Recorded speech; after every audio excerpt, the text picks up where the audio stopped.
It is early morning at Alcatraz, the most famous prison in America. A guard walks slowly past the cells.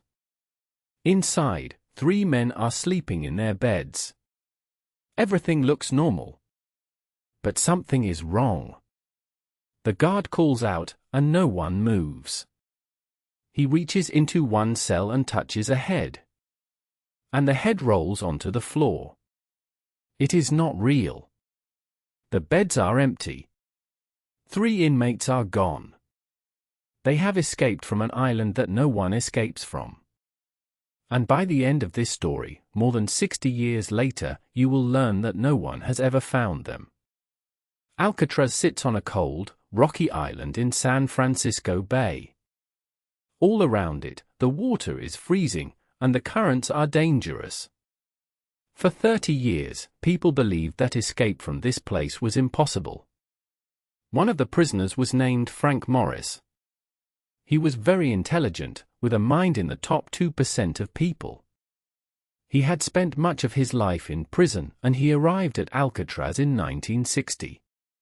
Then there were 2 brothers, John and Clarence Anglin. They came from a large family in Georgia, and they had robbed a bank together. The brothers were close, and did almost everything together. A 4th prisoner joined them, a man named Alan West.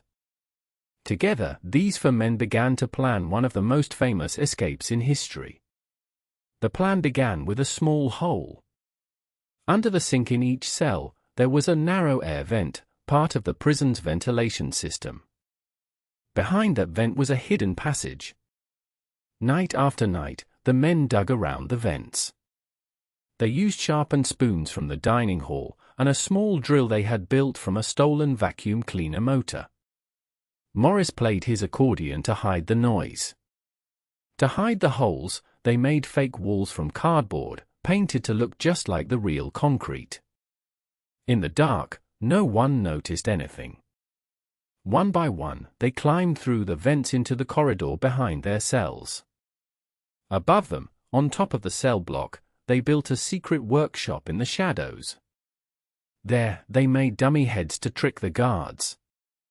They used soap, paper, and paint, and even real human hair from the prison barbershop.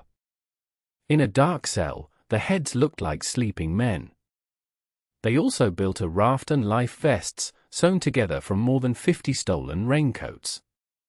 They followed instructions from a magazine, gluing and stitching every seam by hand. On the night of June 11, 1962, the plan began.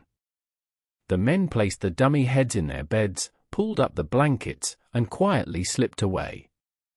They squeezed through the vents, crawled up a tall pipe, and reached the roof of the prison. Then they climbed down and dropped to the ground, close to the water's edge. But one man did not make it. Alan West's hole was not finished. The cement around his vent had grown hard, and he could not break through in time. He was left behind. At the shore, the 3 men blew up their raft using an accordion as a pump. Then they pushed it into the black water and climbed aboard, disappearing into the thick night fog. Ahead of them lay more than a mile of freezing, dangerous water. The currents were pulling hard. And somewhere in that darkness, Frank Morris and the Anglin brothers vanished. The next morning, the guards found the fake heads, and the alarm rang across the island. One of the largest manhunts in American history began, but the men were already gone. Near a small island, they found a paddle and a life vest floating in the water.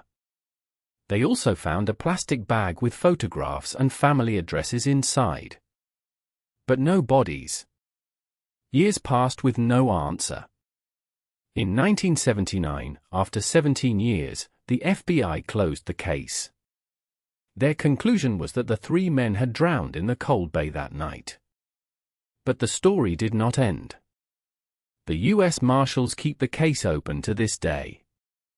Over the years, letters, photographs, and reports have hinted that the men may have survived. So did they drown in the dark water, or did they escape and live free? Nobody knows. It remains one of the greatest mysteries. If you enjoyed this true story, stay with the channel, because next time we follow a strange radio signal from deep in space that, even today, no one can explain.